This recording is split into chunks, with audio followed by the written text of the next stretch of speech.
Hello and welcome to the Salt City Gamescast. My name is Nick Naylor. This is episode 145. Sitting across from me is Jared Owen. What's up? Salt City Hatcast, apparently. It's a whole new deal. This is just who we are now. Yeah. We wear hats. Yeah. I had it out here and I was like, I don't know, maybe I can put headphones over a hat. I haven't ever tried it. It's all right. Yeah. It's not bad. I do it occasionally. Yeah. You know, we're here.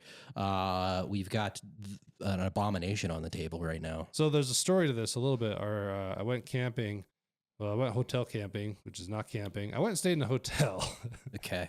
At a place where other people go camping. But yeah. Our friends, our mutual friends, were meeting us there. And he had actually jokingly sent me a picture. And he's like, I picked some of this up. And I was like, fuck yeah, let's do it. Because he showed a picture of a 6-pack. And I was immediately like, I'm going to get one of those for the show. Mm-hmm. And then it was a lie. And he didn't actually get it. So I was bummed out. So then I went to Wyoming this week and I saw it and I was like, well, I have to get it. Yeah. So we have Hard Mountain Dew is the beloved drink Mountain Dew is dipping their toe into alcohol. Yeah. And it's not successful in my opinion. So here's the thing. You posted a picture of this can, yes. Which the can's all right. I'll give it credit. But sure. Yeah, you posted a picture of it and everybody was pretty much like disgusting, gross, Sure. You know, some sort of combination of being upset that we were going to do this. And I was over there kind of like going back and forth with my eyes. Like I'm a big fan of soda in general. And I like Mountain Dew quite a bit. Okay. Baja Blast in particular is maybe one of the best sodas that exist. I know that I shouldn't like soda. So this is made for you. I just fucking love soda. I don't drink a lot of it, but yeah. I get down when I do have it. This is fucking horrible. I don't think it's horrible. I don't think there's anything compelling about it. You know why it's horrible? Because it tastes like Diet Mountain Dew. It doesn't taste like regular Mountain Dew. There's no sugar in it. Yeah, that's why. It's gross. Probably because of if they put the normal mass sugar in it with fermentation, I don't know how that would work. But I am firmly in the camp of all diet soda is fucking disgusting. Okay. I don't like them at all. And so, you know, I know that it's a bad thing that I'm putting into my body. Just like I'm going to compound that and make it worse. I want all the sugar in a drink like this. I don't drink a lot of soda. I used to, and I used to drink a shitload of Mountain Dew through high school and college, and then just kind of put it to the side because I was like, listen, I got to worry about my health, and I'm drinking 12 beers a day, so something's got to go. So I don't know we got to make some decisions here. So I pretty much don't touch soda anymore. Yeah. It's pretty rare. But yeah, this isn't, it's just not a compelling product. I don't know why you would gravitate towards this unless you're just like really love soda and also want to get drunk slowly. It's 5%. Mm-hmm. And I didn't realize that. I actually thought it was more. And then I was going to be like, all right, well, maybe it's something you can get fucked up on, but it's not even that. You got to drink a lot of it. I really don't like it. It's really bad. Okay. It's just not doing it. What are your thoughts on Baja Blast? Have you had Baja Blast before?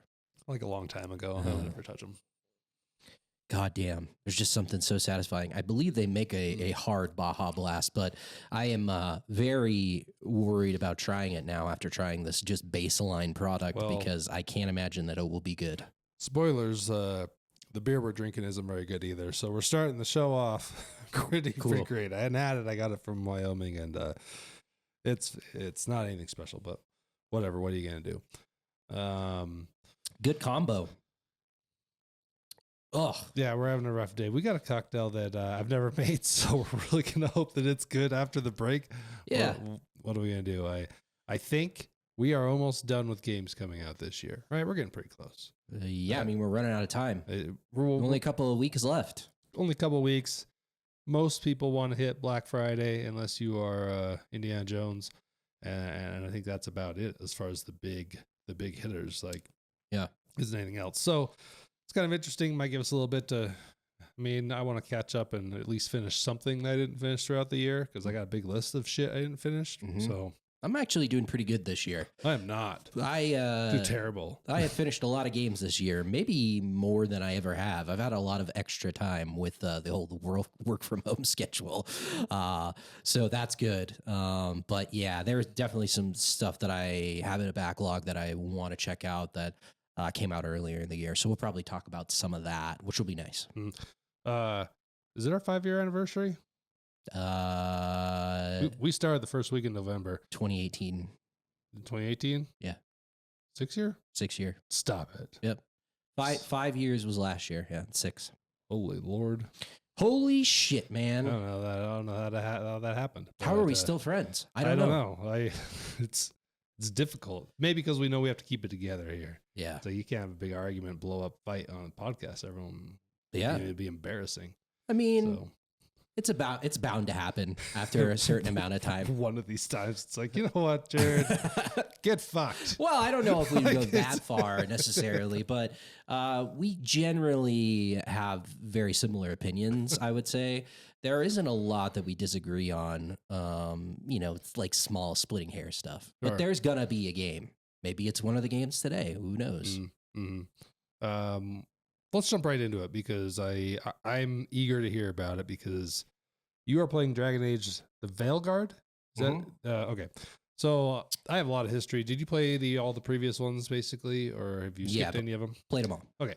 So I played the first one, and that was like the first one was rumored for a long time, and then finally came out, and it was quite good. I at least at the time I really liked it. I played through it 2 times in a row, and the combat was, I loved it at the time. It had that you could stop combat and then give out your little minions different orders and things. And and I thought it worked really well. I thought the game was great. I liked the story. I was totally into it. And then they very quickly turned out Dragon Age 2. Yeah, 16 month turn time. And I was, I played over half of it and I was like, okay, but it had a lot of instances that was like the same little loop-de-loop dungeon thing, and I did not finish that game. It kind of fell apart because it just didn't have enough depth, and they had changed the combat system to be a little more action heavy. Yeah, definitely.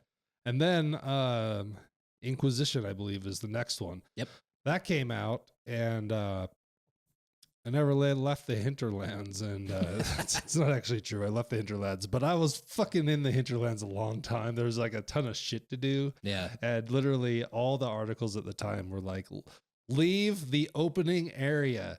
And I think that probably damaged my whole viewpoint on the game because I hadn't finished the game and I really enjoyed most of what I played of the game. I don't really have any complaints about it. I enjoyed what I played, but eventually, I think I just got fucking sick of it and was like, "Oh, that's enough for me." Yeah, I mean, I enjoyed Inquisition as well, and I did not finish it either. And I don't think that it was because I was fatigued when I saw those articles as well. That was like, leave the hinterlands, and I was like, don't tell me what to fucking do. This is not the way that I play video games. Like, I'm checking boxes over here, and I'm gonna do everything that this game allows me to do before I move on. I don't give a shit. This is the way it is. Sure. And so that didn't really affect me too much. I just kind of got bogged down by a lot. There was a lot of characters in that game. A lot of party members in that game.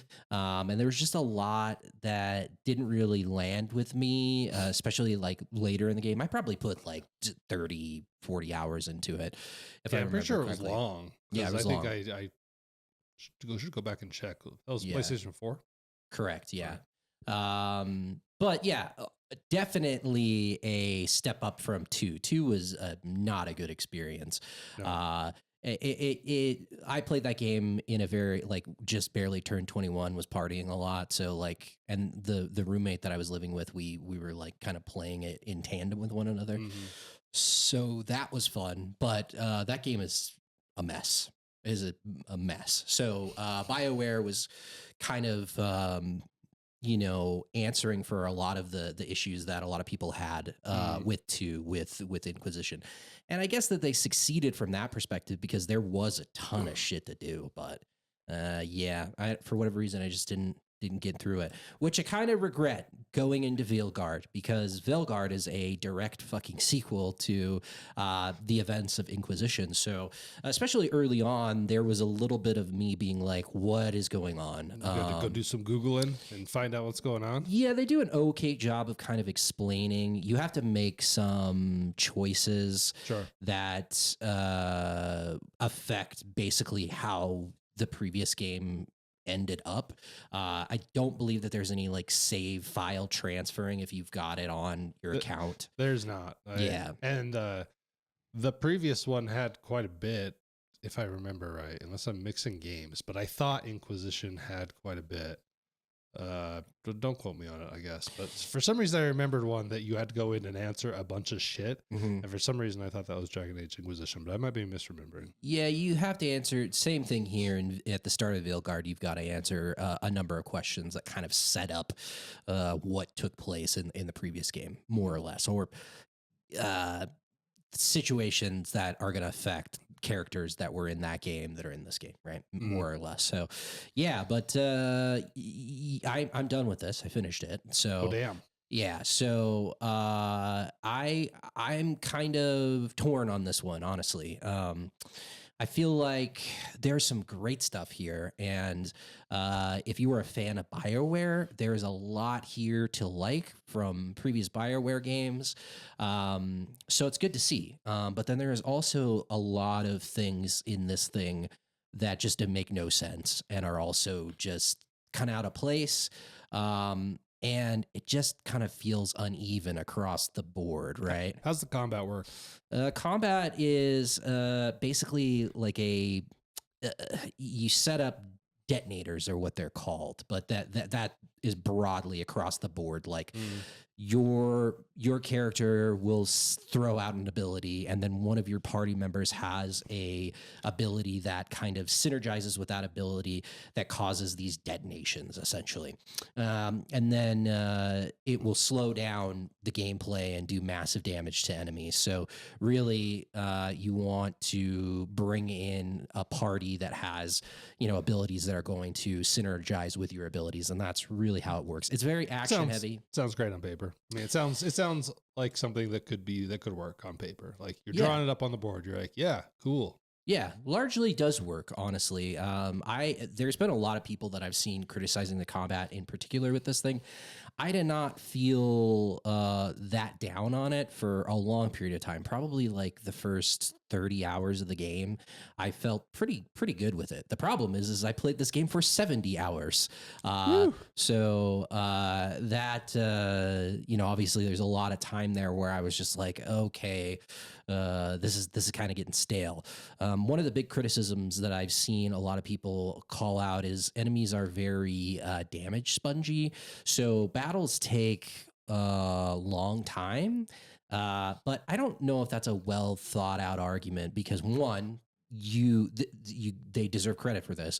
There's very granular settings for the game where you can literally just tweak every aspect of the game, all the way down to how much health enemies have, while keeping some aspects of a difficulty present while lowering certain aspects of it. So there's a lot of accessibility options. Yeah, which is great. So like people that then you get into the argument of like the purists that just want to not change anything. Sure. And they're like, oh, it's too hard. It's like, well, we kind of gave you literally everything you want. You can adjust. And it's like, well, no, we want it to be perfect. Without it's like, well, just fucking adjust it. I don't know what to tell you. Yeah, I don't know. I don't think it's a well thought out argument, but people were bitching about that when it came out. But yeah, and I don't think that. To expand on that, I don't think that it's a great argument in general, because just do your build better, dog. Because I played a rogue in this game, which crazy that I played a rogue. I don't usually gravitate towards those characters. But did you misclick or what? No, I was just you were feeling sneaky. Well, here's the problem. There's only 3 classes in the game: warrior, mage, rogue. Correct. Right. There you go. And then there are four races that you can be, and 3 classes, right? Within those classes, there are 3 subclasses, right? So the skill tree is large So, for instance, like I was a rogue, but I was a saboteur. So I used a lot of like traps and different gadgets and things like that. You pick that saboteur later in the game when you hit a threshold or something. Yeah. But then there's also the ranger, which is all archery based skills, and then there's the duelist, which is because the rogue in this game has 2 swords, right? Got it. So all of the classes have that. So there is a decent amount of depth, but yeah, I would like to see more classes overall. I think 3 is kind of light. And if you're the type of person that's going to play a game multiple times, how different is your experience going to be from playthrough to playthrough? I can't answer that because I just blew through this thing once and I will never go back and play it again. But yeah, that's something to be highlighted for sure. So okay, so you blew through it. You're not going to play it again. The reason that I immediately restarted the original Dragon Age Origins is because I felt like I made enough choices throughout the game. It was compelling for me to go back and say, well, I gotta go do it again because they'll seem pretty meaningful, even if at the end that game still funneled you into kind of a pretty strict path. But still, where do you fall on, like, I guess the story, and are you making big decisions, or is it just another facade kind of? Yes and no. So overall story, I generally enjoyed. Is Morgan in it? Yeah. All right. Yeah. I like that character. All of the like really well beloved characters are back. Morgan, Leia, some orc. Varric. I think it's a Leia. Varric is. I don't know about Leia. Who's the chick with the? It was the religious girl. Is it not Leia? I don't know. All right. I don't think she's. If she's in it, I didn't pick up on it or pay attention. She was in the first 2, and I think she showed up in the 3rd as well as a non-playable character. Yeah, so Varric and Morgan are like the 2 big returning characters. And then there is like a handful of other kind of less important characters that show up as well. But yeah, the story revolves heavily around Solus, obviously. Liliana. Liliana, yeah. I think she is in it early on. But yeah, Solus is front and center here. He's the main antagonist, so to speak. The story revolves around him. He does some fucked up shit at the beginning of the game that causes a lot of problems. And because you stop him in the act of doing this, you summon these 2 elder elven gods that are all bad news for everyone. Oh, no. So, and in the process, you trap Solus in the Fade. So he can't get out of the Fade. But there is a really interesting kind of dynamic with this where every so often you'll go into your quarters and meditate. Just side note here, the quarters that you have in this game are fucking sweet. It's just like a bedroom with a full wall of your bedroom is just this giant fucking aquarium for no reason. It's never explained, but there's all these like fantasy fish and shit inside of it, and it's massive. So it's always pretty cool to go in there and hang out for a bit. But yeah, the last one had the war room in the last one was cool. Like the setting of it was all pretty cool. Yeah, the Inquisitor stronghold was very cool. This one is called the Lighthouse, and it's in the Fade, so it's fine. I mean, it serves its purpose. It's pretty easy to navigate, and all of your party members are where they need to be, and it's not annoying to traverse it, so that's fine.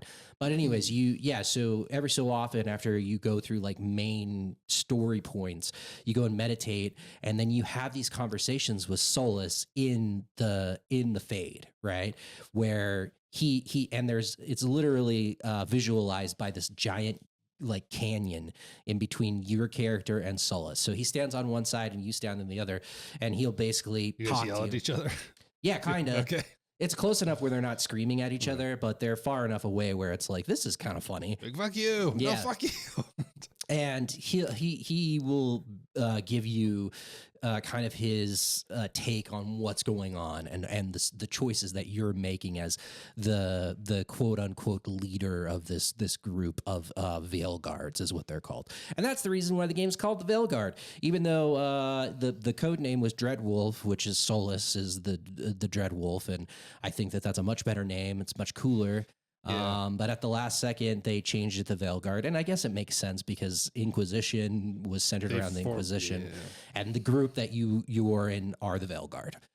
So the story does not go like many big places for a long period of time. It takes probably like 30 hours for anything really super consequential to happen.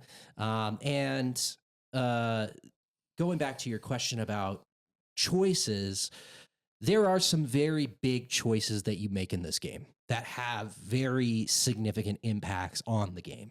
So that's good, right? Sure. Yeah, I mean, that's... and it's going to change from playthrough to playthrough based on what you do. That's why in the past I've really liked these games. I thought it was really cool. You kind of decide what type of character, and you get to role play a little bit to be like, hey, I'm a nice guy. Mm-hmm. And I would always be a nice guy. And then I would play again, and I'm like, I'm a dick. Mm-hmm. And then I would play half of the game and be like, well, I don't like being a dick.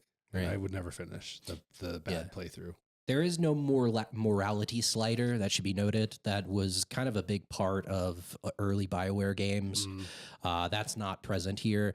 You do have dialogue options that you can, funnel into being the nice guy or the asshole. Sure. And largely the only thing that happens with that is party members will either agree or disagree, which will either raise their affinity with you or lower it, right? But they won't straight up leave. No, Yeah. there is a sequence where a character is gone, depending on a choice that you make, for probably like 3 or 4 hours of the runtime, and when they return, it's not a specified character, like it can be one of a couple of characters.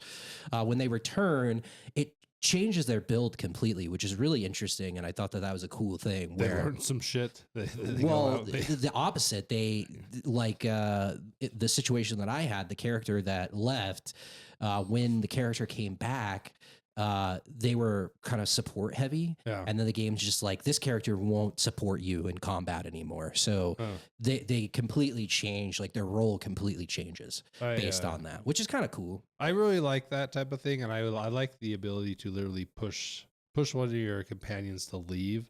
The original Knights of the Old Republic, you had that fuck Karth. Even if you were playing the good side, Karth is that dude's just a goody tissue motherfucker. Yeah. And if you play the dark side towards the end of the game, he literally just like sprints off into the desert. And you're like, get out of here. Yeah. Like, never come back. Yeah, for sure. And that's the beauty of old Bioware games. Yeah. And the thing that was really cool about old Bioware games was it wasn't just like the long stroke or consequential decisions. There were just like smaller decisions in each quest, or a lot of quests, that would come back to either haunt you or be to your benefit depending on how you handled it. And that is, the best like modern example of that is Baldur's Gate 3, right? There is a lot of that in that game, and that is one of the reasons why it's so compelling, in my opinion. Unfortunately, that is not here in the Veilguard. There are a lot of side quests. There's a lot of things that do not, pertain to the main story that you can engage with. But outside of maybe a handful of side activities that you're doing, there is none of that in here. So it's essentially just go from point A to point B, kill some monsters, maybe have a little bit of dialogue with characters that are in the quest line, but there is no decisions to be made on that smaller scale, and nothing that is going to come back later down the line that you're going to be like, oh, I fucking left you to drown in the well, you asshole, and you somehow got out, and now there's serious consequences for that. Nothing like that. And so it's very frustrating from that perspective because of Baldur's Gate exists. Well, Baldur's Gate exists. Witcher 3 exists. Witcher 3 exists, but also a massive catalog of old Bioware games Sure. exist. Yeah. And so that's the bigger frustration. Like, I'm trying to avoid, look, you're never going to compete with Baldur's Gate. That is the gold standard. It is the pinnacle of modern RPG, and Larian Studios is the best in the business. I guess you're not going to compete, but you are BioWare. Like they have come down a notch, but 8 years ago we would have said they should be able to compete with anybody. Yeah, for sure. I agree with you. They're just not what they were. No, and I did a little bit of reading and digging on this, and the reality is a large portion of the people that were instrumental in those super successful games like KOTOR, Jade Empire, the original Dragon Age, they're gone, and they've been gone. Some of them have been gone for a decade or more, right? So we're dealing with a BioWare in name alone, more or less. There are a handful of notable people that are still at the studio, but by and large, some of the biggest influencers at that studio are gone. They've been at like one or two studios since then, right? So it is not the same BioWare that people, old fucks like ourselves, kind of grew to love back in the day. And so it's like, I don't know. Yes, direct competition, and you should hope that you're going to compete with some of those heavy hitting studios like CD Projekt Red or Larian. There's not. It's a completely different thing. That being said, I mean, there are consequential decisions that affect the story in this game, but they're so few and far between here that just big ones. It just, there's no small, aside from like a handful of examples, very few. You can count them on one hand. So what I'm left with the story portion of this game is just kind of disappointed, not because it's necessarily bad, but I just felt like I was just, another piece in the story, and my choices really were not going to make much of a big difference. There is the end of the game has a very, very consequential decision that you can kind of work in your favor if you've done requisite activities prior to it. And that was very satisfying because it was like, oh, well, I'm being rewarded directly for being a psycho and doing all of this side activities. And now this is coming into play at the end of this, and I'm going to have a better chance at succeeding at this big thing. Right. So that was satisfying, but yeah, I just kind of been left disappointed with that aspect of the game. Those are the two big things for me, is the combat, and then also the lack of granular choices that just kind of weigh this thing down. And it's difficult for me to be like, this is an excellent, game of the year contender RPG. It's just kind of a disappointment from that perspective. I would say that a lot of these BioWare games aren't really known for their gear. So what is the gear like? What does that look like? The gear at the beginning sucks. Okay. It's awful. It was literally just like, oh, this makes the number go up. That's right. And that there was really not a lot of detail in it. Yeah. But as the game progresses, there's this weird ghost thing that hangs out in the lighthouse called the Caretaker, and you find these little tchotchkes essentially in the environment, and it gives you a currency that you can then go and spend at the Caretaker's booth in the lighthouse. And once you start spending money on that, things start to get better. And this is one thing that I really like about this game. And I taken some time to kind of like quantify why I like it, but it works very differently than a lot of RPGs that you'll see nowadays. And the way that it works is you get a weapon early on, and that weapon's going to be with you for the rest of the game. Like you can't sell weapons in this game. You can sell collectible, throwaway items for money. But the weapon that you get at the beginning is once you open more chests in the game, it's going to level up, and it gets to another level. And when you're looking at a weapon at the beginning, it'll be like, this does X amount of necrotic damage. And then you can see in the weapon, there's like 7 to 8 locks, and you can see the next level of the weapon Progression for is the going to thing as allow you to do more with the weapon, right? I noticed you're out of Mountain Dew. Do you need more? I don't want any more Mountain Dew. There's plenty. In I there. appreciate Okay, the got it. offer. All I right. think I'm good. I want to be a good host. Yeah. Obviously. Yeah, no, that's very kind of you.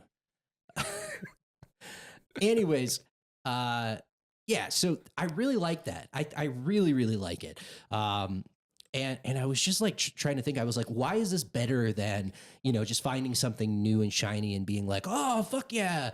Like, this is way better than what I'm using. And it fits into my build. I think what resonates with me in this system is like, I can theory craft where I'm looking at this weapon and I'm like, this weapon sucks shit. And then I look down 3 tiers, 3 rungs, and it's like, oh, this is actually a really good thing that could influence my build in like tangible ways. Sure. Now I just got to wait until I get those next couple of unlocks. And then when you get it, you're like, fuck yeah, now I'm going to equip this and see how this does, right? That's compelling. That always feels good.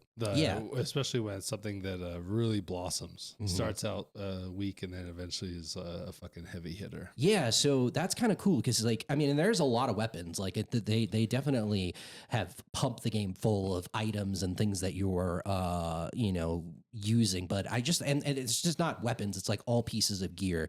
Yeah. It follows the same kind of structure, which is really cool, and I like that quite a bit. But then, yeah, the caretaker will also allow you to upgrade an item above the like quote unquote end of that item, which makes it very interesting. And then there are also, when you get later in the game, there's not a lot of this early on, and that's why I kind of say that the loot system kind of sucks at the beginning, is there's like unique weapons, right? That do a lot of crazy, and armor and pieces of gear as well, that do a lot of crazy things, modifiers. Some of them on the surface, you're like, well, that sucks. Like, why would I want to equip that? But then when you kind of run it and test it out, it does something that you never really expected. And you're like, oh shit, like, okay, I see why it couldn't all be good. Like, most of the unique weapons that are in the game will have like, it's a trade-off where it's like one really good thing, but then also something that on the surface doesn't seem great, right? Yeah, absolutely. Unique weapons are tough because, like, if you're going to make these fancy unique weapons, I understand why they get back in it towards the end of the game when you're powerful and have everything at your disposal. And other games have always had the same or a similar problem. Like, even like a Diablo, I remember every iteration I've played, they had, not every iteration, but like Diablo 2, they had set items, right? And there was a certain set that was maybe level 20 to 30 in Diablo 2. And it's just like, what is the fucking scenario where I like randomly get the set and then I'm able to use it for the 3 hours until I like level out of it? So it's always kind of a weird sell. And now these days, like, they're just like, no, you're gonna get shit and then play for 30 hours and then we're gonna give you all the stuff. And it's kind of, I don't know what they're supposed to do. Maybe sprinkle a couple in there, I guess. Exactly. That's the solution. It's pretty easy. Sprinkle a couple early on in the game. That's the thing with the unique weapons. Outside of the caretaker being able to level them up past like the parameters, those unique weapons, they don't have any way to become better. They're not tiers like the other. They are what they are. Yeah. So I don't have a problem with that. I think that's sometimes kind of fun when it's just like, that's it. It's fine. Do you want it or not? Yeah, but then if they in the context of Veilguard, if you sprinkled in those weapons with the confines that they do have early on, then you just be like kind of disappointed because it's like, oh, this thing is way better than anything else, or way worse, I should say, than anything else that I got later in the game. Whereas the gear system doesn't function that way. Actually, I think the gear system is one of the better aspects of this game for me. I really enjoyed it and thought that it was pretty compelling. So that's good. I got a couple questions. Sure. Is this a big open world game? Yes and no.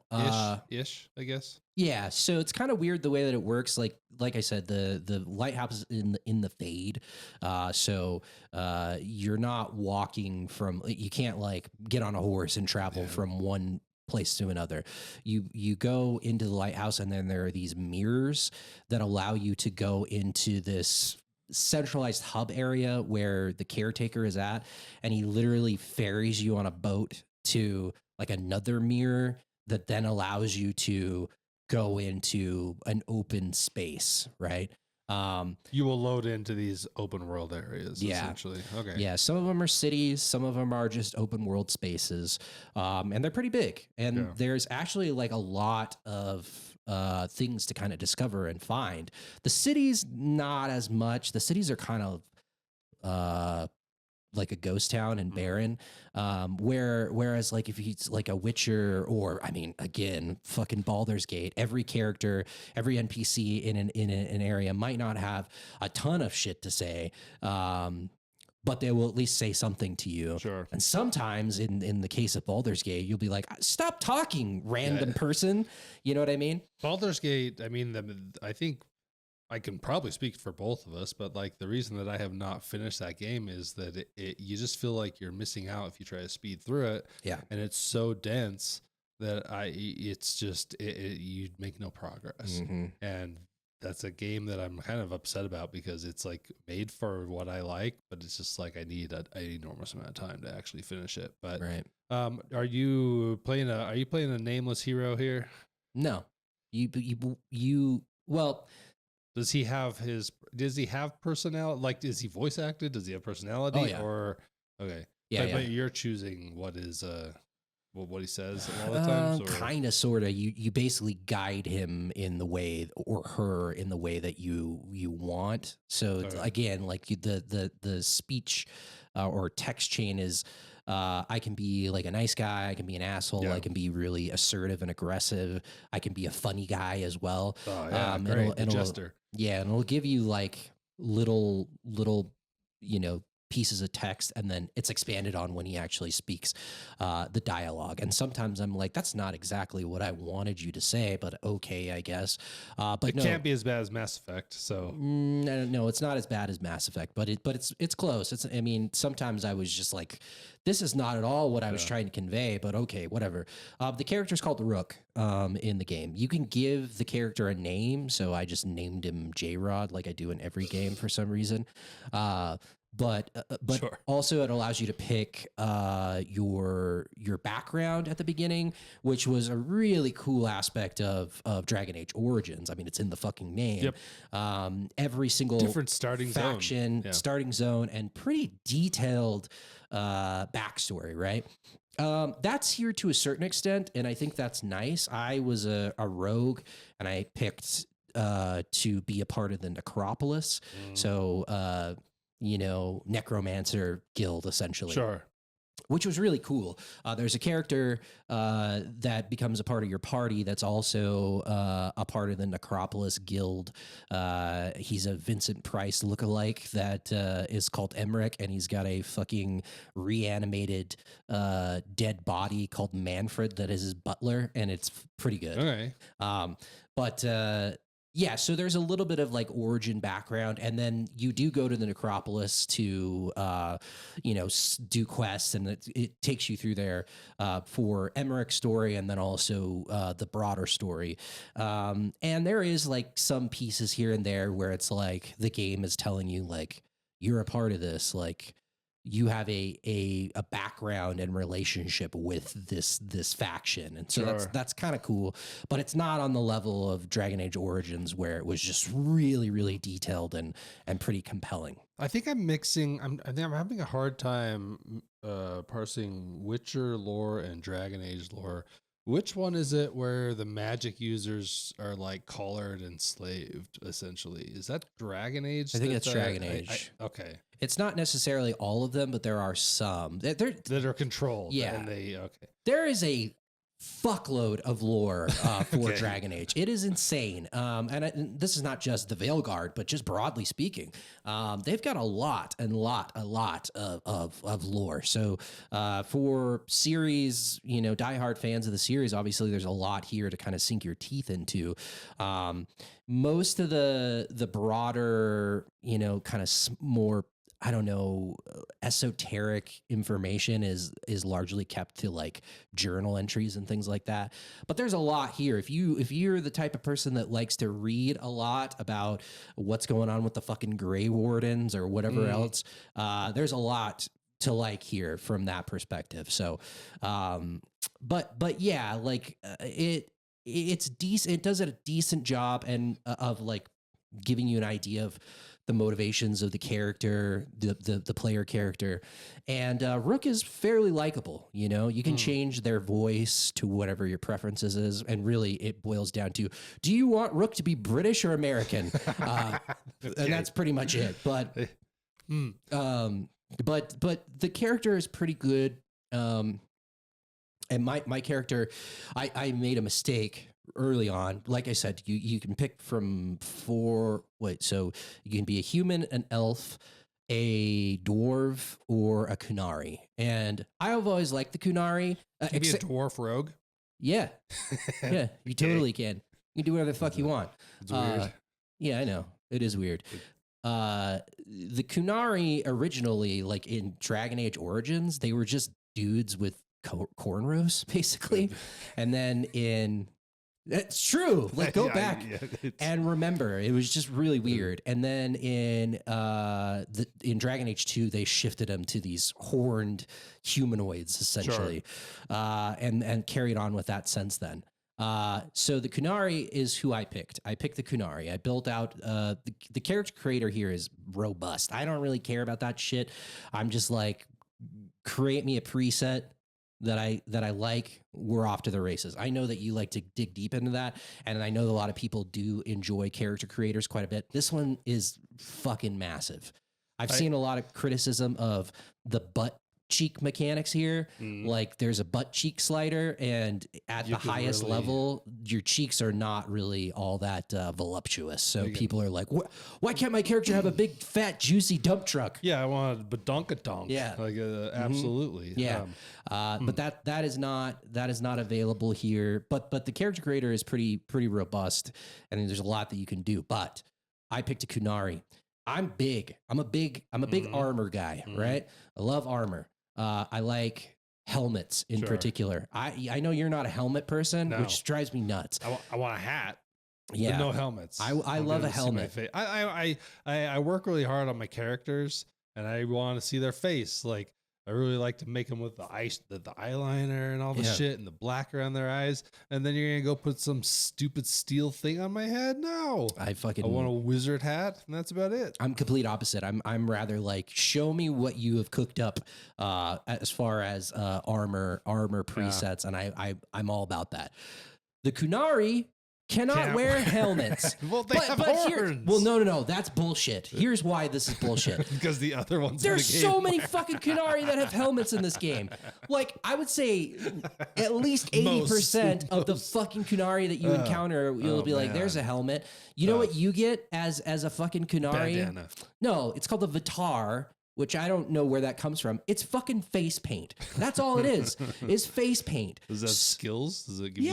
It functions like a helmet, but it's just face paint. It makes no fucking sense. It's weird. I know, it drove me crazy. It drove me so crazy that I literally went and Googled, can I change my race after? And I Googled this like when I was 15 hours in.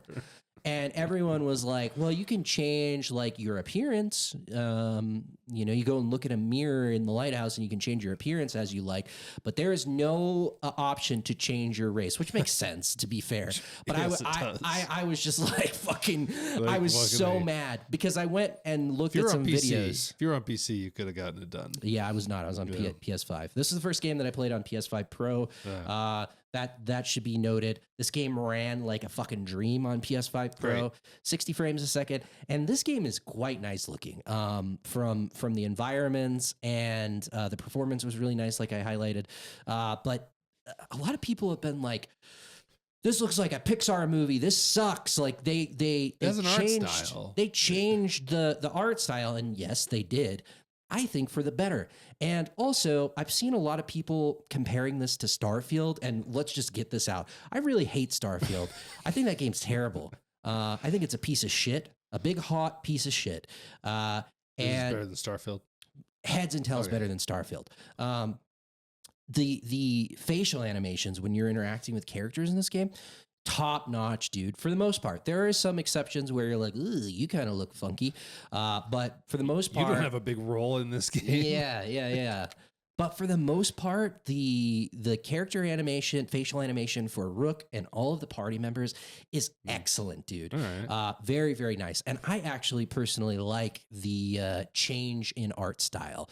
I've seen a lot of people being like, this is just not as dark and gritty, and I'm like, this game is fucking dark, just like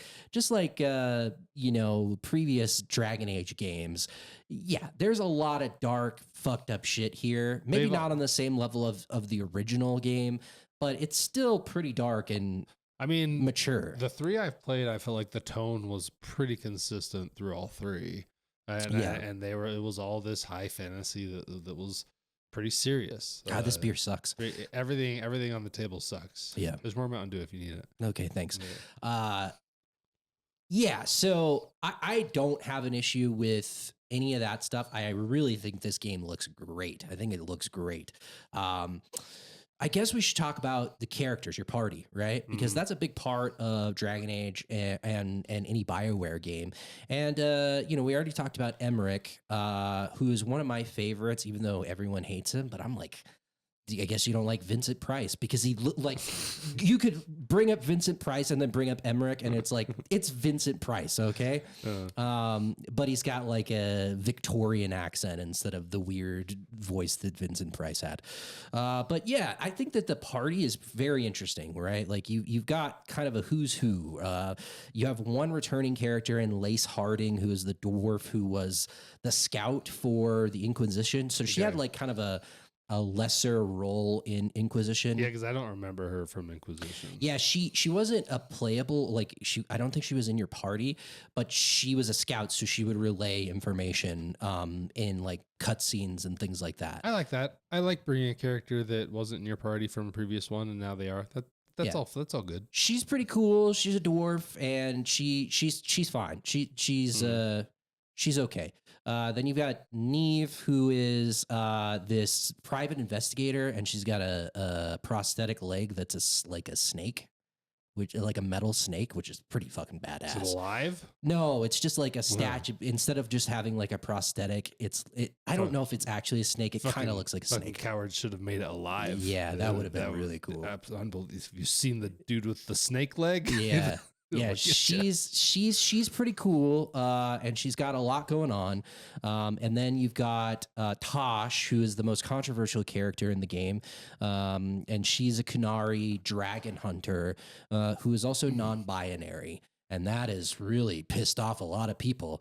And also is the character because those people exist. Yes, like, it's just like all right. Yes, Yeah. So they, I should say, they are really kind of bratty, and they're dealing with their mother, who is totally not okay with this change, right? Because they're Kunari. I honestly think that it works all right. The character is kind of annoying, and then randomly I ended up fucking them. So because I did not. This is the way that I. Okay. This is the way that I play these games. I want to fuck everyone. Sure. I'm going to try to fuck all of you. And everyone. Everyone. Across the board. Yep. You're just like, is it possible? Are you going to allow me to fuck you? I'm going to fuck you in these games.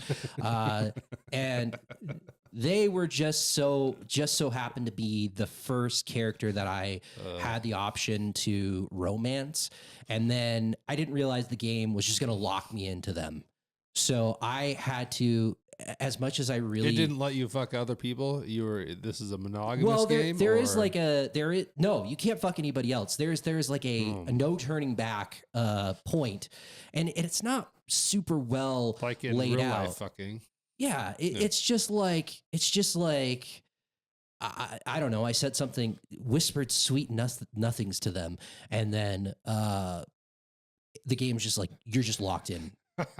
So that's your romance. Yeah, it was my romance, the character that everyone hates. That's and great. I think a lot of it is probably just like unfettered hate. Sure. Just because people are assholes.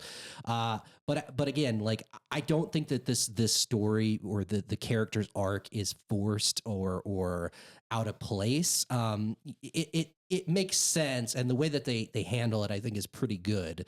It just it was just kind of a bummer because that is definitely my least favorite character, but they were my romance partner for the duration. So That shit's really funny that you just got locked in and couldn't do anything else. At least like I like to find my one true soul in these games, mm-hmm. and then when I played like The Witcher, I remember I got fucked in that game. Yeah. Did you you probably got fucked over too, because if you're trying to fuck everyone, Yeah. you get screwed. Yep. Because you're trying to play both sides, and they get you. Sometimes you can fuck everyone, Yeah. and I appreciate that. There should be more of that in video games. Just let me fuck everyone. Hey, do you want to fuck? And yes.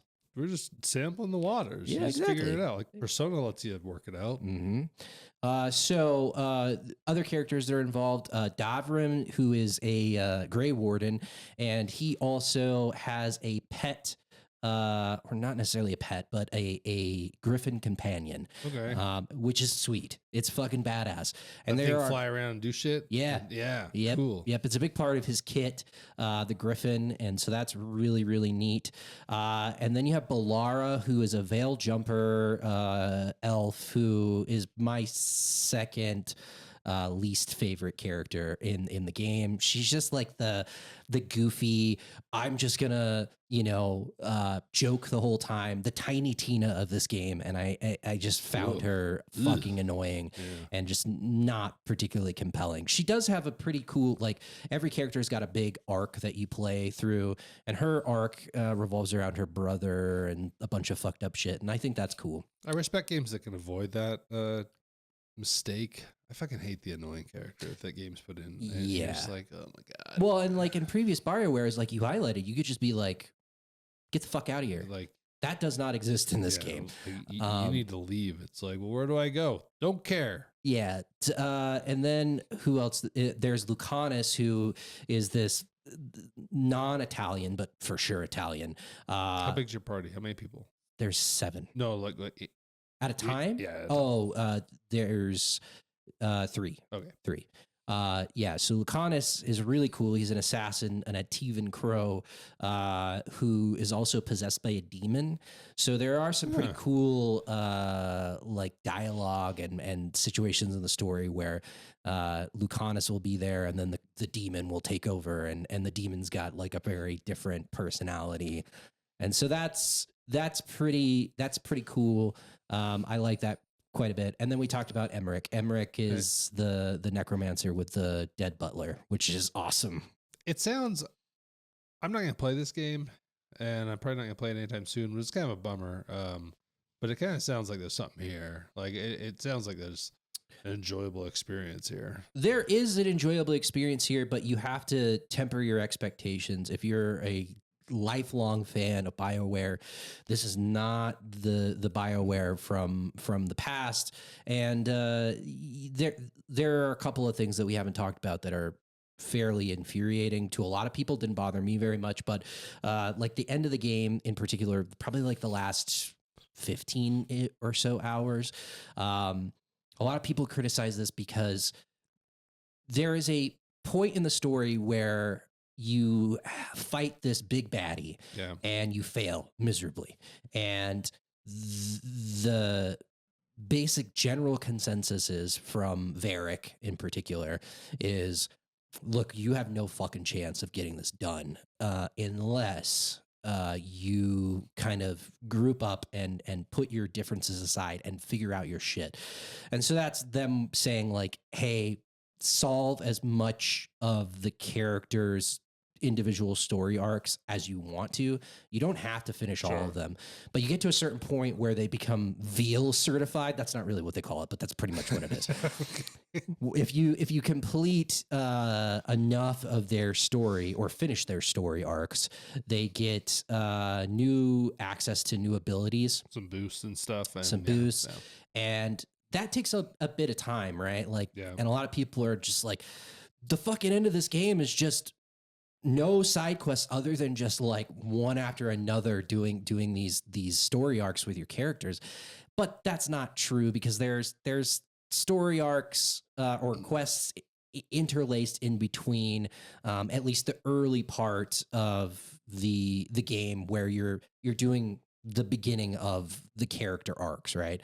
But then, like I said, there's that point where it's just like, we got to be all in if we want to have any chance of fucking beating this major threat. Sure.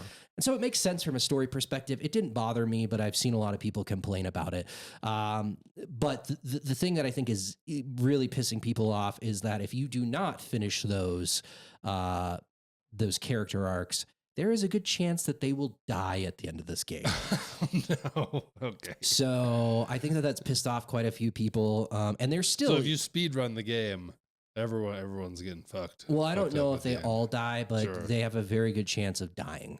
The last like cataclysmic event in the game, you'll have to make these decisions. Well, you'll be like, okay, we need to bring down these sigils, and the game will be like, you need to use somebody that has experience with sigils, and Balara does, and it's like, okay, well, she's gonna do it, but if you didn't complete her story, there's like a lesser chance that she will succeed at this task that you've given her. Got it. And then it will show you like play out. I actually made a mistake because I fat fingered, and it was like, hey, send this frontline bruiser who I wanted to send my partner Tosh, because they are just a fucking dragon hunter. They were gonna get it done. Yeah, and I picked Neve, who is just like an investigator with a fucking peg leg, and she got murked. And I was like, I didn't mean to do that. I meant to pick Tosh, not Neve. So I had to reload a save to do it the right way. So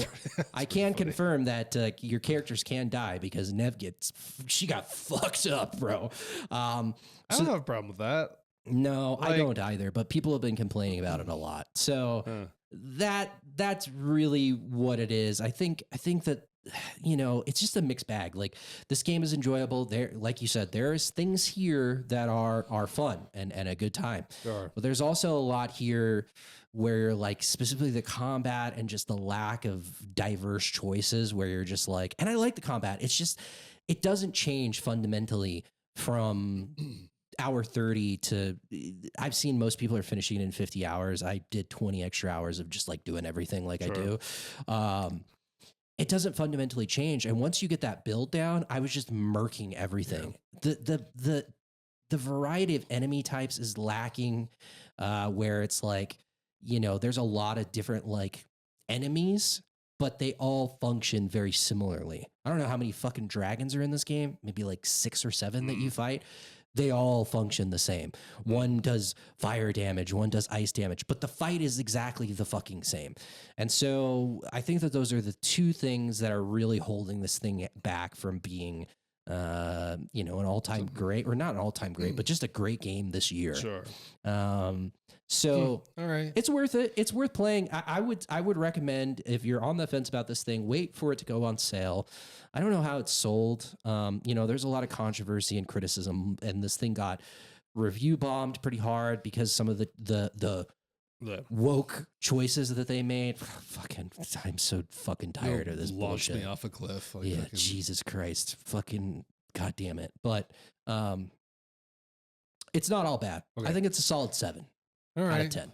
Yeah, so that's why I'm not gonna play it. The only problem with the solid 7 is that there's a lot of games that are better than a solid 7. Yeah, but that's true. But a 7's pretty good. That's true.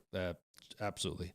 All right, we're gonna take a break. When we come back, we will talk about the Dragon Quest 3 remake. Thanks.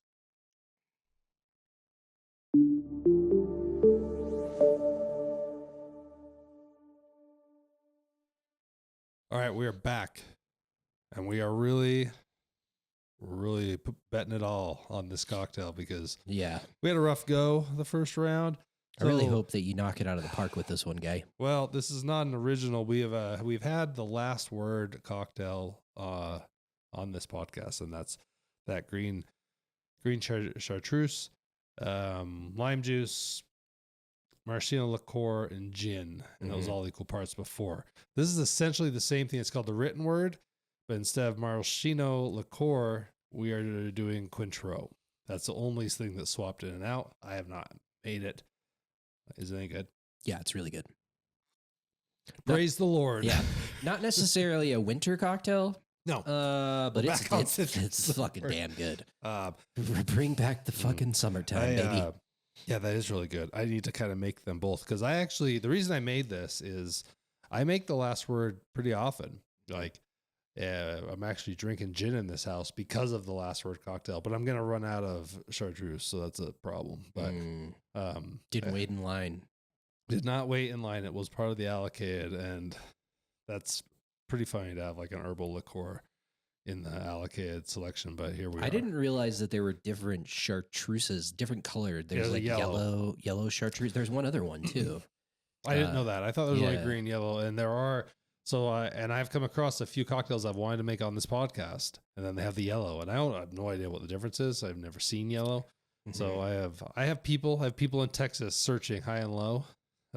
So eventually, I'm hoping they will come through. I will keep an eye out for you when I'm in California in a couple weeks. Yeah, at all times, if you see, I don't care who you are, I will pay you to ship it to me because this stuff's a pain in the ass. And you don't go through a lot of it. Like you don't use 2 ounces in it. So a bottle, right, it goes a long ways. Do you have to refrigerate chartreuse?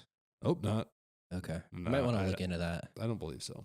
You know, it's like weird, like some vermouth you have to refrigerate because it goes bad. And dude, all vermouth goes bad. And I buy a bottle of vermouth. I make 1 cocktail. I use 1/4 of an ounce and it goes bad. Like That's I dumb. don't, they need to sell vermouth in like, I don't know, like tablespoon quantities. We need to get the best minds out there to figure out how we can not fucking have to refrigerate herbal liqueurs. It's a little infuriating, but yeah, here we are. So I chose to play Dragon Quest 3, but before that, I had a few days before the game came out because it only came out about a week ago. I think it was last Thursday that it came out. Mm-hmm. So on Monday, I was like, well, what should I do? And I was like, well, I never finished Final Fantasy VI Pixel Remaster, and I still have not finished it. But I was like, well, this is kind of I might as well go back to it because maybe I can kind of compare the two and just see which one has a better offering. And man, that Final Fantasy VI, I was high on it when I talked about it the first time, and that just has a solid story, and that thing's good, and people should probably go and play that thing, and I hope to finish it one day. But like, the story is compelling and pretty good for its time, which is going to really factor in when we talk about Dragon Quest 3. So it's the HD remake. This game came out in 1988, man. Mm-hmm. Like, it's got to be the oldest remake we've talked about on this show by probably a considerable margin. Mm-hmm. And right away, the first things you notice is that looks great. It really does. I like the aesthetics and how the remake looks way better than the pixel remasters. I would prefer the Final Fantasy ones to have gone this route and to have made them look like this. Well, it's kind of a different thing, right? Sure. Where this is a remake and the pixel remasters are just a remaster. Yeah, absolutely. I would like this treatment for those Final Fantasy games, which I don't think you're going to get after you just got those pixel remasters. It's pleasant to look at, and the pixel remasters still are just that. It's fine. But the thing looks really good, and I was like, cool, awesome. This thing looks incredible. Yep, and it just right out of the gate, it's a perfect Steam Deck game. Only play it on the Steam Deck. Runs perfect on the Steam Deck. Everything's great. Mm-hmm. We have complained about the music, maybe in Dragon Quest 11, and the music's quite good here. You've got some pretty good variation. You're not getting what you got in 11. You've got different themes for towns and night themes, and I've been really happy about it. I'm like, cool. I guess there is compelling music because Dragon Quest 11 was like, yeah, you got a couple bangers, but then you just played those ones the whole game. I got a few kind of serious complaints on this thing, and it's why I was asking about the nameless hero. I hate playing nameless heroes in games. And this is one of them where it's just like, name your guy, and then like they don't really say anything, and it's like a pet peeve of mine, but it drives me fucking crazy, and I always want my character to have a personality. Like, this fucker has nothing. He's just a blank slate. the Persona blank slate dudes, Gordon Freeman, fuck them. They all suck. Like, I want personalities in all characters, not just like the people around you. Mm-hmm. The reason I particularly have a hard time with it is that in Dragon Quest 3, your party has no personality. There are no named characters. They have names, but there are no characters that speak.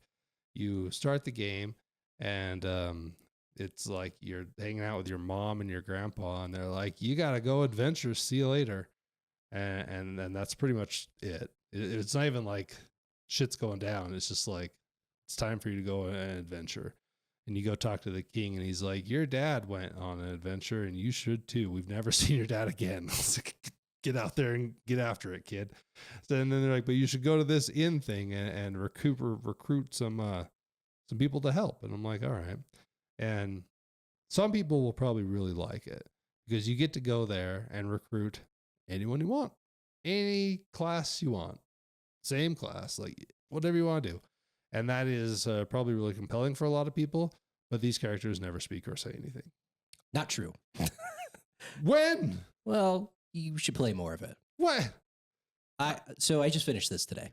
15 hours in, they haven't spoken. Well, so they like speak. When do they suddenly get a personality? Well, it's not like they're going to have really in-depth dialogue, but they do speak. And also your protagonist has a name as well. But you have to finish the game for it. And so I'll give you a little bit of a pass there. It literally happens at the end of the game, which ties into the broader story, because this is a prequel from... so it's the third game, which is very confusing. It's the third game that came out in '88. Sure. But this is a prequel to 1 and 2, which is a larger...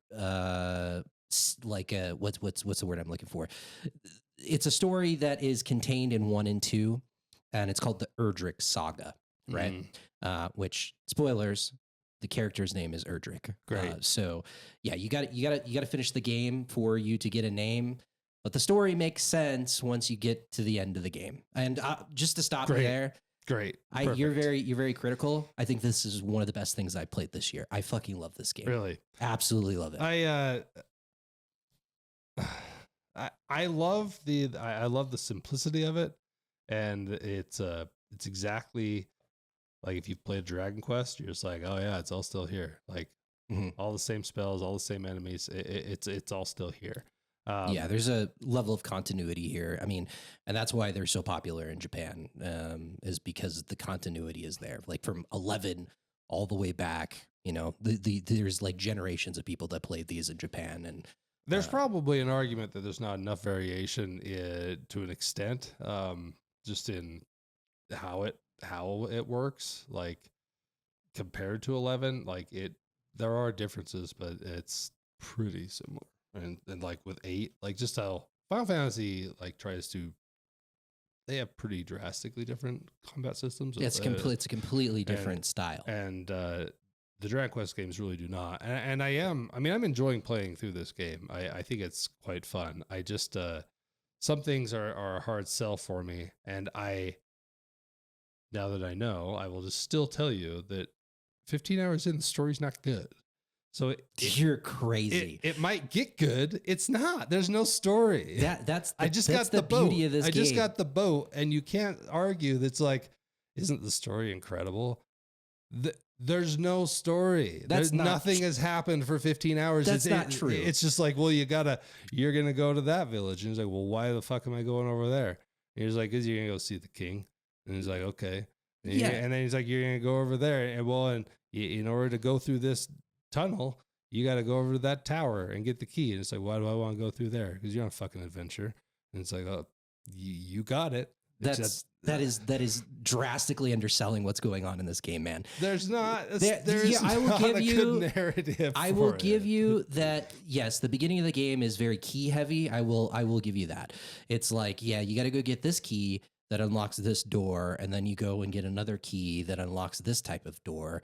And yes, at the beginning of the game, for sure, I was thinking the same thing, where I was just, because this is the first time I played 3. Sure. I played a handful of other Dragon Quests, but 3 I never messed around with. So I was somewhat critical of that, but also there is a through line for why you're doing that, and it's all centered around your dad and what's going on. I'm not saying that it's like, and you have to frame all of this through the Agreed. lens of this game came out 1988, man.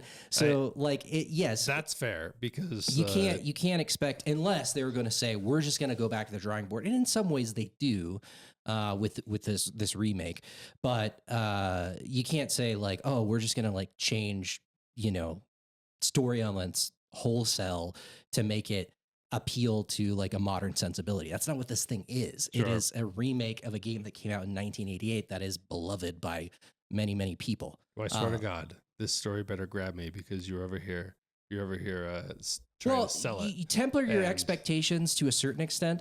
It's not, you're not going to have these like large swathing in-depth story elements like you would see in a modern RPG. But again, like, I think you're looking at this through the wrong lens. Like, it is a perfect, or almost perfect in my opinion, recreation of something that happened in an old time, RPG that came out in the fucking 80s. So, and I think that's the hard argument to make, right? Like, so how do you critique it? Which way do we do it? Because if we're just saying this game came out in 1988, then you're like, well, this thing's fucking incredible. Because of, when you think about what other games play more of it, and then think about it through that lens that you just said. But when you think about what other games are coming out in 1988, I already am like, yeah, it's incredible, because what the fuck? But you're still giving it time in the year 2024, so there's got to be at least some amount of, well, does it deserve my time in this year?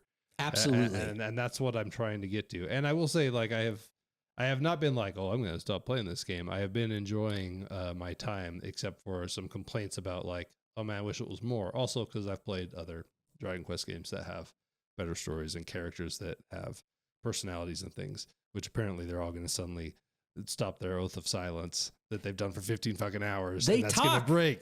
That's talk. Fucking crazy. Why have they? Who the fuck goes on an adventure for 15 hours and then apparently 20 or 30 hours they're just like, oh, hey, Dave, I can't talk. Just so you know, I have things that go on. And you're just like, what? Why have you been so silent for so long? What is going on? Have you ever seen Eastbound and Down? No. Okay, well, it's a Danny McBride show, and it's about a baseball, like an old timey baseball player, and he goes, like he was a professional baseball player, and he becomes like downtrodden and loses his spot on a team. But he goes to Mexico for one season, and there's this entire season where he's in Mexico with this family, and at the very end of the season, he's like talking to all these people that he thinks don't speak English, and one of them that is like intricate to the story is like, yeah, it's good to have you. And he's like, what the fuck? You could talk, you speak English? And she's like, yeah, I spoke English my whole life. And he's like, what the fuck? So yeah, it just reminded me of that. I think the system that is here as far as your classes is really interesting. It's the first one from a Japanese RPG as well. A lot of people think that it's Final Fantasy 3, but 1988. Yeah. Final Fantasy 3 came out in 1992 in Japan, if I'm not mistaken. And that obviously kind of revolutionized. I'm not saying like it was the first time you ever had a job in an RPG. Specifically, these types of JRPGs. Dragon Quest 3 was the first one that had this kind of system. So like, yeah, where I'm at, you hire these people and you pick their class and everything, and they're leveling up, and it's as you would expect with a job system. And then when you get to level 20, you can change their vocation, and that allows you to kind of choose when, because you can keep leveling them up to still get, maybe that mage still has some skills that you want at level 23 or level 28 that you're like, well, that's compelling, I'm not going to change their vocation yet. Or maybe you have what you need and you want to switch them right away. That's all pretty interesting. I like that there's a choice there that's kind of like you can choose to min-max and when you make that jump, and then when you make the jump, you're going to go back down to like level 1, your stats cut in half, and you can start to, from my understanding, you start to kind of really build these guys, and they get real powerful by doing that. It's the way to play it. And you can do it the opposite way, where you just play through the entire game and not switch vocations. But it is like kind of a trade off, because your character that you're switching vocations goes to level 1. Yep. But they level up very quickly. And then the other argument is, and the reason why it drove me crazy, is that you got to get into like the 40s, like level 40, to get all of the abilities for a class. Yeah, I finished the game today, and my characters are like low 40s, and I just barely got all of it. So got it. And then I just switched because there's end game in this game as well. So yeah. So on top of that, there's something that I think it's extremely interesting, and I would almost like to see it happen in other games, which I don't think anyone's ever really done it, but you can change your what is the word, your personality within this game, and it's probably fair to say it's kind of a poorly explained or poorly telegraphed system as to exactly what's going on, but you can read a book. You can read a book, and then you can change your personality, and that changes which stats you get when you level up, and how much for each stat. Right. And you can be like, oh, I read this random book, but when you have the book, it gives you no really good info as far as just like, what path is this going to send me on? No. And or you can have like use a certain amount of seeds, and that can change it. Or you can put on a ring, like your main accessory, and that can change your personality. And I really like the idea of that. I really do, because I think being able to change how those stats get applied, because you don't get to choose it, that is super interesting and super compelling. Give me a lot of words so I can do it right. Yeah. Give me a lot of explanations so I can actually know what the fuck I'm doing, and not being like, well, I got to go to the goddamn internet.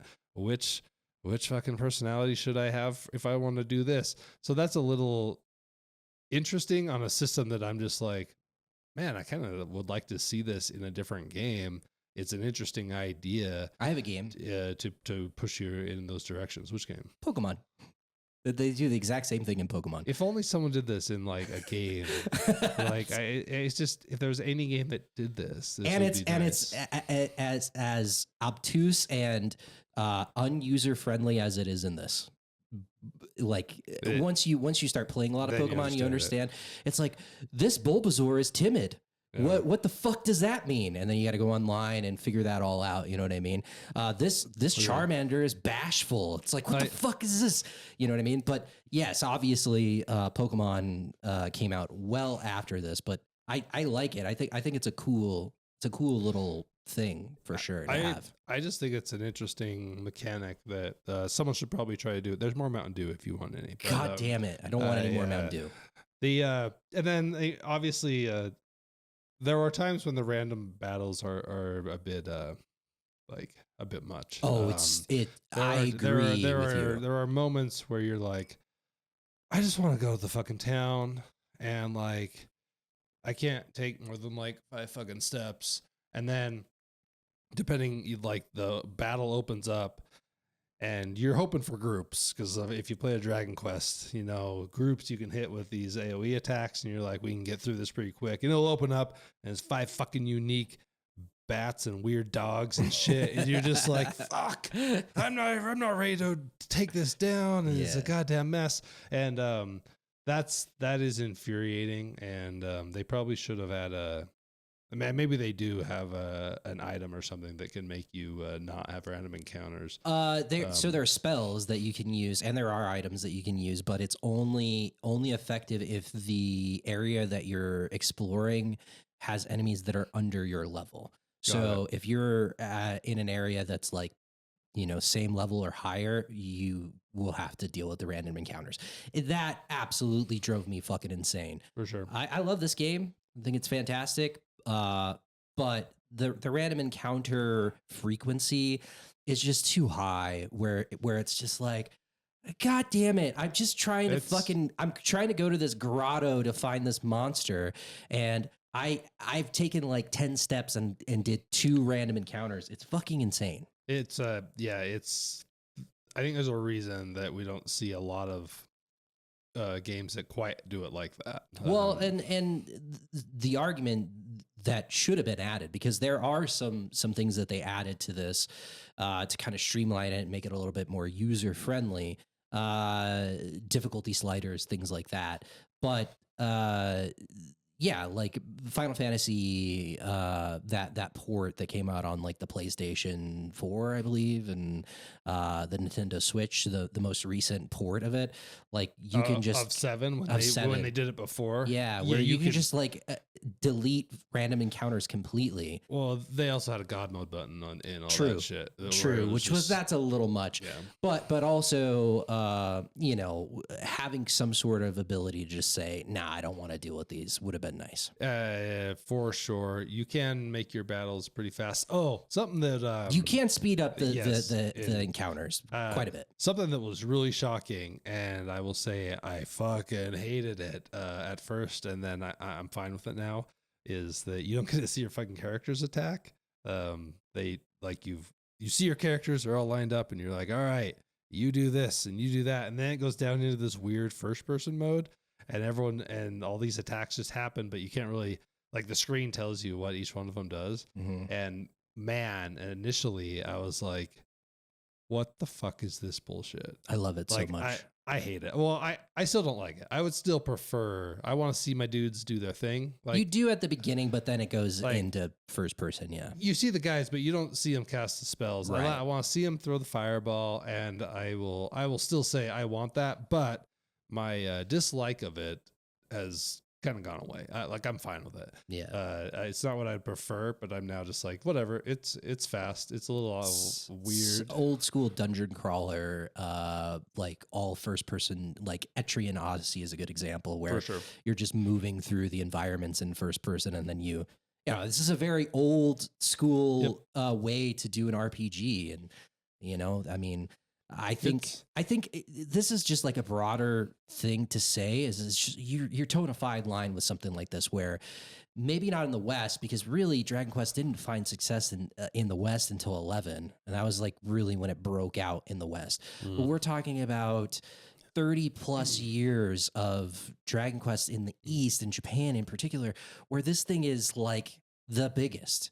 It is the biggest thing, right? I mean, there you can compare a lot of different things, but when a Dragon Quest game comes out in Japan, it's like fucking pandemonium, right? And so, yeah, you have, with anything like one of these like remakes or re-looking at a game that came out that's beloved by so many people, you toe a fine line where it's like, how much can we change? How much can we update without alienating the diehard fans? And like, realistically, that's probably who this is for more than you and I, who are just coming in for the first time, right? And so it's like you got some crusty, 40-something-year-old in Japan that's like, what the fuck did they do to Dragon Quest 3? It's all bad, right? So you have to... This game outsold Final Fantasy VII Rebirth in Japan in the first week. Yeah. So that's what I'm saying. Everyone needs to kind of realize that. Like, so when you're talking about it, realize the type of fan base that is there, because that is kind of a crazy thing that you wouldn't, without understanding a little bit about the history, you would say, well, that wouldn't happen. Well, it's crazy too, because in the West, Dragon Quest has been like, they released the first Dragon Quest in the West. Yeah. I actually played it. Well, I watched my cousin play it. It was like probably the first RPG that I can remember, but because us small-brained Americans couldn't deal with a quest in the name, they changed it to Dragon Warrior in the West, right? So they've been coming out since pretty much the beginning here, but they just have never found footing until, like I said, 11. Sure. I only have complaints. I do like this game. I want to emphasize that I'm having fun playing this game. I think it's very whimsical and joyful to play, and it's very just like, this is nice. This is a nice time. But as someone that likes to get like everything, Dragon Quest 11 made it somewhat okay.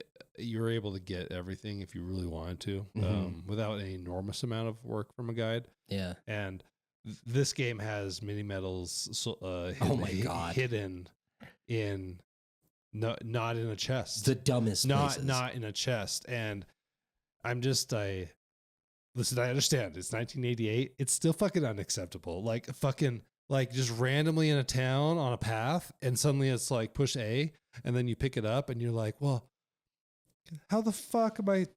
It's great I found this one, but that only means that I've missed like 20 in all these towns or God knows where that aren't in chests, aren't in a barrel. And oh God, that's a hard sell. I refuse. I will not go and do that Me hunt either. because it's that's not compelling. They needed to give you, even if it was like an ability later that pinged them or something, like you need something. Because it's too much. Yeah, it's super fucking annoying because you've got to be like pixel perfect to find some of them, because it'll just be like I'm standing in this field, and if I'm one step to the left or right, it's not gonna activate the ability to pick it up, right?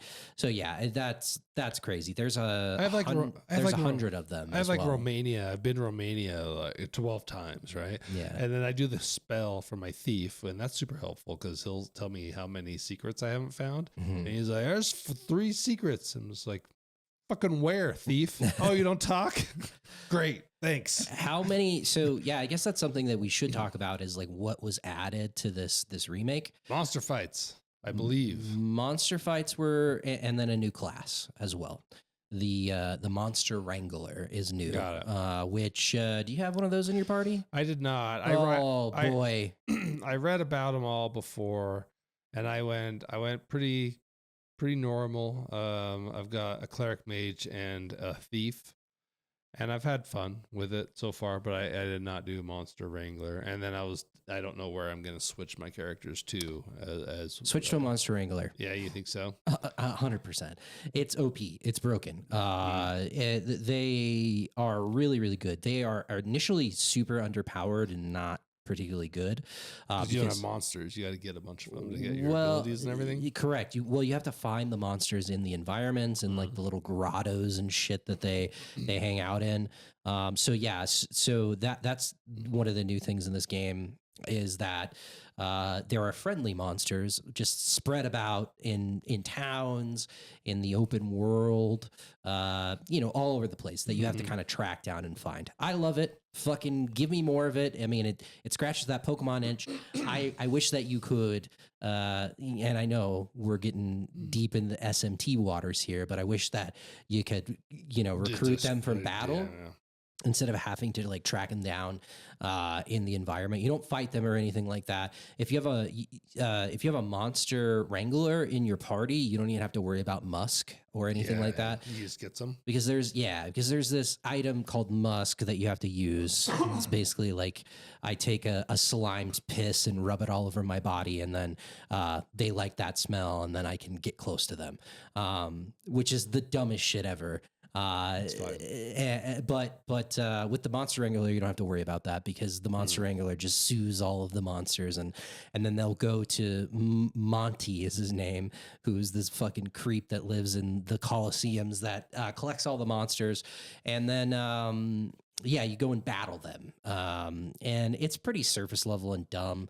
To be honest with you, there isn't a lot of strategy. You can like tweak a little bit of like their tact. You can change their tactics, but like it doesn't always even make sense, because like you'll have your team and automatically it's like, hey, that rabbit, he's gonna focus on healing, and it's like, that fucking rabbit doesn't heal, so I don't know what he's focusing on at all, because he's not healing. The bunny corn. He's focusing on healing, and I don't know what he's doing. But it is as soon as you get 2 of the same one, though, their stats go up quite a bit.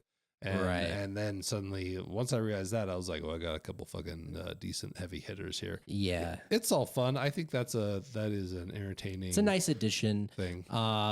It for me personally, it has like consumed me, because so you're 58 hours in? Yep. How deep do you want to get into spoil? I'm not going to like ruin things for you. How long did it take you to beat the game? To beat it? Like just under 40 hours. Okay, that's what I thought. But that's with me doing a lot Sure. of side stuff. I think I've done everything possible. Like I mean, I pretty thoroughly don't just go point A to point B, go all around, find some random things, found fucking fairies or some things that cause the problems. That's kind of the brilliance. Like I guess let's run down all of your gripes or grievances, and then I will talk about all of the things that I love so much about this. You just want me to like bullet point them, or well, not necessarily bullet point it, but if you have anything top of mind that you dislike or anything that's I mean, all my grievances are saying why it doesn't hold up today is essentially that's the conversation, and that's the random encounters are bad. The story's bad. There's Mountain Dew if you need some. God damn it. You know, the story, I do not think the story's good, and I can't imagine. I really would be surprised if it goes the other way, especially just when I get to compare it to Final Fantasy VI, which is a narrative. There is a narrative all through with unique characters. So that I have a problem with, and then combat generally is fine. I think it's fun. I think the system is all fun. I think the gear is all fun. The world is fine. I like all that. So again, like I've complained a lot. I don't.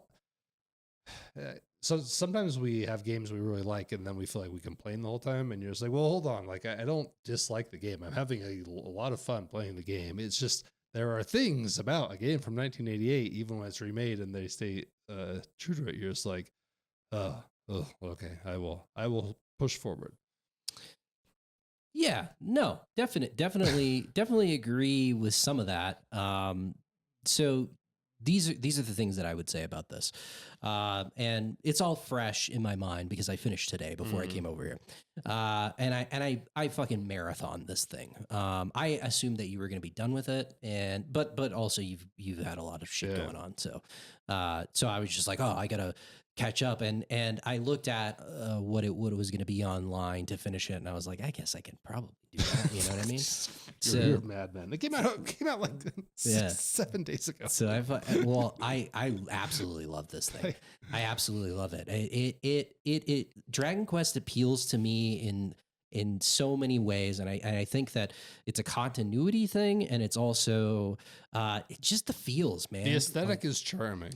The the environment and playing through the game, it's charming, and it doesn't speak to me directly. I enjoy it, and I understand why some people might really fucking love it. But as I sit there in bed and play through it, I'm just like, this is a super chill game, and I played it. I thought I played it quite a bit, but apparently not. But because I was just like, this is an easy game to just pick up and make progress in. Yeah, that's true until it's not. Sure. This game has got like some crazy difficulty spikes. What did you do on difficulty? I played it on the normal difficulty. So I'm on Draconian. Okay. Which probably drastically influences my opinion of these random battles, because it's a motherfucker. Like I'm having I did that because Dragon Quest XI was too easy. Like it just is. I played it on the normal difficulty and had no issues like for the whole game. Yeah. So I was like, immediately it was like, well, this one's harder. I was like, well, I've done this shit before. I like challenge in these games. It's the only thing that forces me to mess with my build. I have to be challenged, and it's fucking challenging. It's fucking Robin Hood is a motherfucker, and you have to come up with a strategy to get through them. I don't know how it was on normal, like if you had, but I've had a lot of wipes. Not super bad on Robin Hood. You fight him a couple times. Yeah, I've found him a couple already. Yeah. I'm assuming he's still around, so I'm assuming he'll just keep coming back. There's some fucking hilarious and every time it's like, you can let him free. I was just like, fuck it, you're free, buddy. You can't. Well, that's the thing. It's no matter like, what he's. Yeah, no. If you say no to releasing or to not release him and just kill him, he'll like plead and beg, and then you have to release him. Got it. But there's some hilarious shit that happens at the end of the game with him. That I today I found him for the last time, and I was like, oh my god, this is so stupid.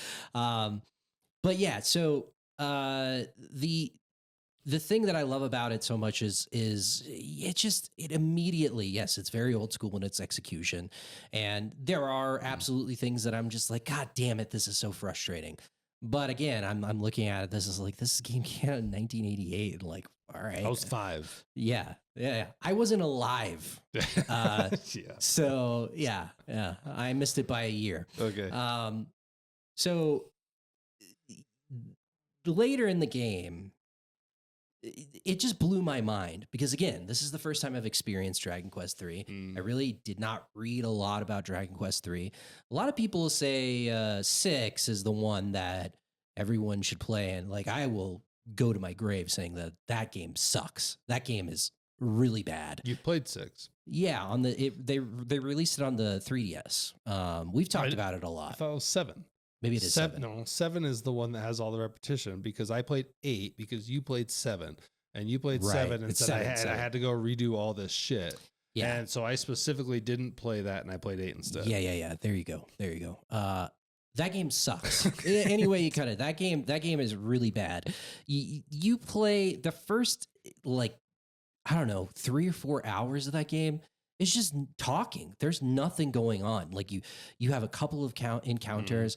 It takes a long time to get going, and then when you get going, there's just a lot that I don't like about that game. I couldn't do it. Anyways, when I compare this to 11, which is hands down my favorite. Sure. I played the one on, was it 8 then on PlayStation 2 when that came out, and I really liked that at the time. It's on the 3DS as well because that's where I played it. 8, yes. I really like that game a lot. Some fun characters. Is that the one with the guy that kind of looks like a toad that is like the he's like the wagon. You have you have really 8 has fantastic characters and a story that's just beat for beat the whole time. It seems like it's really well crafted. Right. Yeah. So I was just comparing this to 11 because it's most recent in my mind. And I was just blown away by some of the shit that this game does. In the same way that it feels like Dragon Quest 11 goes on forever and ever, and you're like, oh, this is the end. This is totally the end. And then it's like, nah, this is not the end. And something, pretty crazy happens. This fucking shit has this. And it blew me away thinking about it because I was just like, this came out in the 80s and they were doing shit like this like in the 80s. 30 years before 11. There is a lot that happens towards the end of this game. And again, it is not narrative heavy. And I actually appreciate that. While I love a, narrative heavy RPG, if it's good, right? I mean, there's plenty of examples where I'm like, oh man, this is super compelling. That's not what this thing is for the most part. There are moments where it absolutely is that, and it's like, holy shit, like this is pretty wild that they were able to do this in the 80s. But largely gameplay is king here, and the story takes a back seat for a large portion of the game, like hours and hours and hours and hours. And you highlighted the early bit of the game with the keys and things like that. The later you get into this game, there is a lot that takes place. And again, you have to frame it through the right lens. It's not like you're going to have this text dump where everybody just sings Kumbaya and fucking has this long drawn out narrative. That's just not what this thing is. But I do think, and I will argue that there is a very compelling narrative here if you accept that it's not super long form and it is not what you've come to expect from modern RPGs. But in its totality, very compelling that they were able to do what they did with this fucking thing from a story perspective.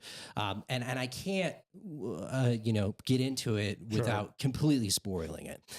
There is a lot that happens in the same way that like you played Dragon Quest 11 and you're like, holy shit, there's so much that happens. It's the same thing here.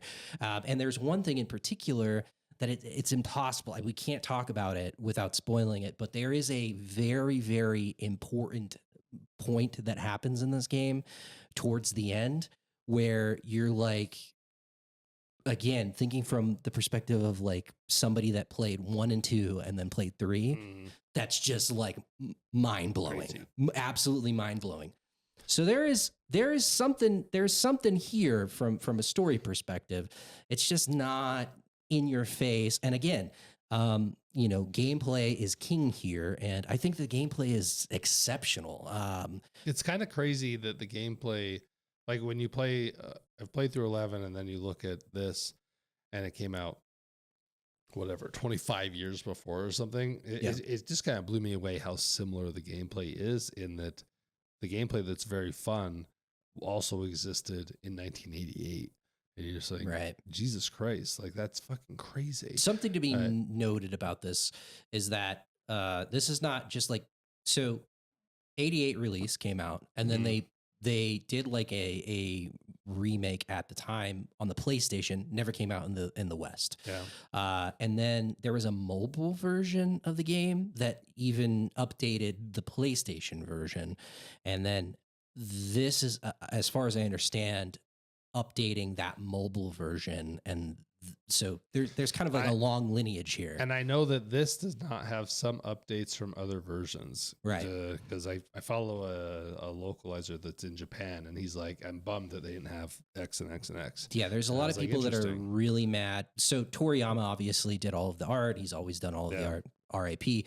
And there was like a couple of notable changes specifically with this one. One of the biggest ones was all of the crucifixes were removed from the game. So for a long period of time, especially back in the day, like all of the churches had a crucifix, and now it's a trident, and people are like really pissed off about that just from like a continuity perspective. But I'm like, yeah, makes sense, move on with your life. Yeah, move on. It's not a crucifix, it's a trident. The trident looks better. It's objectively, like just from a shape, the trident's cooler than a fucking crucifix. But there were people that were mad about that, like diehard fans that were alive and played it back in the day and can remember it, right?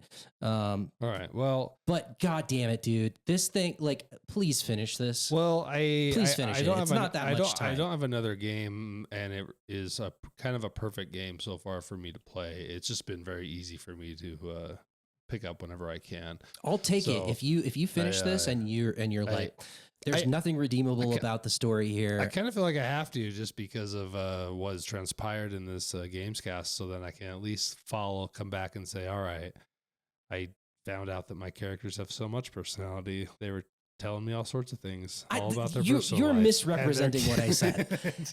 I did not say they have so much personality. You just said, like, very definitively that they don't talk, and that's not true. They do talk. Okay, fine. They better. This is the same argument as the Octopath Traveler thing, where you just wouldn't accept the fact, and it's a fair criticism, and I give you credit for the criticism because it's accurate. But you were like, they just don't interact at all, and there's never any interaction, and that's not true. They interact. Okay, all right. Listen, I will. I'll keep working at it. We're in the right time of year for probably me to do that, so we're gonna keep doing that. I think it was a pretty good show. There's more Mountain Dew if you need it.